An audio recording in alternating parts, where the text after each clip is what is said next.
Hello everyone, myself Vaibhav. I welcome all of you to today's session of Market Movers, in which we are going to take a look on the USD JPY, which is consolidating closer to the 106 zone, and it is at an interesting level. Here, the break on the either side is going to decide its trajectory on the either side.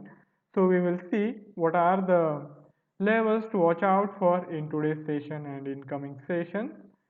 If you consider the trading context for the day, in the equity segment, we are seeing robust recovery in the European equity indices, and these same risk on sentiments have also rubbed on to the US equity indices, and we saw the gap up open happening in the major US equity indices as well. Earlier in the day, during the Asian trading hours, we didn't really see such positive sentiments prevailing, and the Asian session was kind of mixed, or you can say even bearish, as we saw the overnight trend continuing there, and most of the major equity indices in Asia closed lower. But European session has changed that, and for DAX, which we are also going to consider for the technical analysis, is showing solid gains, and it is up almost closer to 2 percentage point. Moving on to the data front, we got this consumer confidence data for Australia, and here there is this sharp upward reading at 93.8, and which is substantially higher compared to the prior month's reading of 79.5. I think, given the fact that Australia has been one of the country where the coronavirus outbreak has been contained, of course not fully, but still, relatively speaking, Australia has been one of the better performing countries, and that is also showing in the economic data. So the consumers are feeling more confident about their prospects, and they are willing to spend. That is what this consumer confidence index improvement shows. For China, we got the CPI numbers, and now for the month of August, we are seeing that the CPI stands at 2.4% in terms of year on year, which is lower compared to the prior month's reading of 2.7%. But still, there is a rise in the inflation in terms of month on month, and the inflation has gone up by 0.4% compared to the prior month. Just a while back, we got the Bank of Canada's interest rate decision, and here, as expected, the BOC has decided to leave the interest rates unchanged at 0.25% while continuing to buy the government bonds at the rate of Canadian dollar 5 billion per week as per its asset purchase program. If we take a look on its statements regarding the current prevailing economic scenario situation in Australia and in the broader world, it is sounding optimistic, and the Canada's recovery has been as per its earlier projections. The decline which is there in terms of nominal GDP has declined closer to 11%, and in annualized terms, the GDP decline stands at 39%.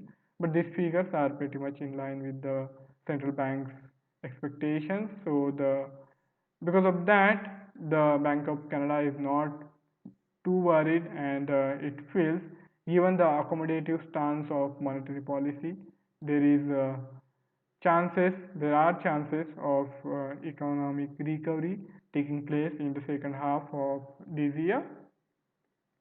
Now let's shift our attention to the technical analysis. First, we will consider the outlook for USD JPY, and then we will move on to the Germany's leading equity index DAX. Let's start with the USD JPY's technical outlook. This is the daily time frame chart, and after yesterday's break below 106, we are seeing rebound happening in the USD JPY in today's session, and we can say that this was the false breakdown on the lower side. And in yesterday's session only, I had said that we should watch out for the 106 zone, and if the prices are holding above 106, we can think about going long. But we didn't really see that happening in 1 hour. In a single hour, we had the break below 106, and then On the lower prices, the USD JPY consolidated around 105.80, but that was not our mandate, so I think you might have stayed on the sidelines as I had talked about, but not gone for the long trades in yesterday's session. But today we can think about the long trades as long as the 106 zone is intact. So for today's session, the 106 is again important, and I feel if there is no uh, break below this 106 zone, and now that we are seeing recovery again, and if for next couple of hours the USD JPY is able to hold above 106 zone, the price level, then that will open up the possibility of the bullish tendencies taking hold and pushing the USD JPY higher. And in that scenario, the next target will work out closer to this immediate swing high, which is there around 107. This is the 4 hourly chart for the USD JPY, and here we have this central pivot point around 106.02. So technically speaking as well, from the pivot point series perspective, the 106 zone is important. The regression curve has slightly bent on the lower side, but the price action is still taking place in the upper half of this regression curve. And also from this pivot point series perspective, we have the price action taking place in the bullish part of the pivot point series. So both these indicators are giving us the mixed signals, and on the lower side we have to watch out for this 106 zone, and this yesterday's low can be utilized as our immediate marker for keeping the stop loss in case we decide to go long in the USD JPY. So I feel we should watch out for the price action for next couple of hours, and then we can go for the long trades anywhere in the price band of 106 to 106.10, and it should work out well provided we are keeping the stop loss just little below this prior swing low, which is there around 105.80. So for today's trade, the stop loss anywhere around 105.75 should work fine, and with that we will have to take the risk of around 25 to 35 pips depending on where is the entry. And on the higher side, we can target the prior swing highs around 106.50 to 106.60 for the target, and that will give us the risk reward ratio, which will be pretty much close to 1 is to 2. Now moving on to the equity segment, here we will consider the DAX technical outlook. The DAX has shown substantial recovery, and from day's low it is almost 3 percentage point higher.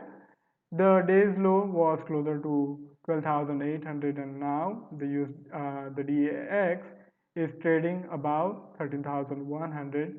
So we have seen this robust recovery happening in the DAX, and that opens up the possibility of DAX continuing on this bullish trajectory and getting close to this immediate swing high.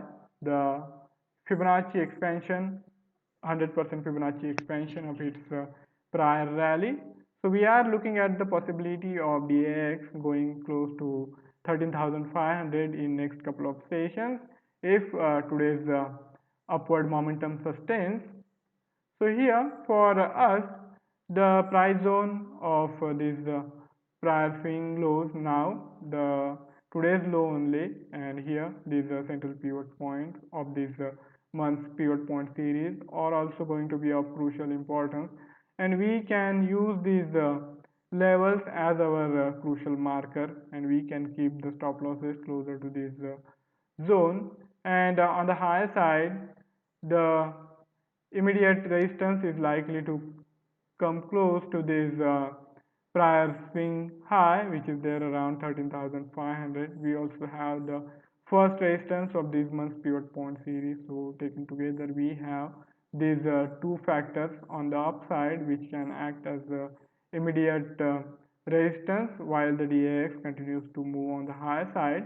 But the price is now shifting in the bullish gears, so we will have to watch out for the immediate price action and how today's trading hours unfold, and if the DAX is able to maintain its gains and hold on to the levels close to 13,100, then I think we have pretty strong chance of DAX being able to sustain its bullish momentum and then getting past this immediate hurdle towards 13,500 zone.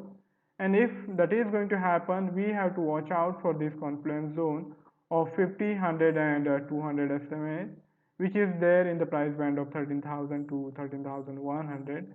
So here, as long as the price is holding well above this 13,000 level, I feel that we can continue to target for the long trades now, as we have seen these double bottom kind of formation taking shape in the levels close to 12,800, and because of that we can bet on the DAX. And now, as you can see here, we have already seen the DAX getting past this immediate hurdle, and it has been able to sustain about 200 SMA for last couple of hours. And by the time today's US trading session ends, we will have the additional confirmation as well. So when we come back for the European trading session tomorrow, we will have pretty much the setup ready for us to decide what is going to happen. If the DAX is able to hold on the price zone above 13,000, then I feel pretty much we will be in position to go for fresh long positions while keeping the stop loss just closer to this immediate low, which is there around 12,800. And for the risk we are taking, we will be target the price zone just little above this immediate swing high. So the price target will work out close to 13,500. So taken together, this will give us the risk reward ratio, which will be in the vicinity of 1:2, and conservatively speaking, it's pretty good risk reward ratio as well. So that's it from my side for today's session. If any of you have any query or any idea to share, you can write it in the comment section, and I would be more than happy to take the discussion forward. Before I sign off, I would also like to remind of the risk associated with trading in the financial instrument, and one should be careful while using the information provided. Have a fabulous day ahead. See you tomorrow. Goodbye.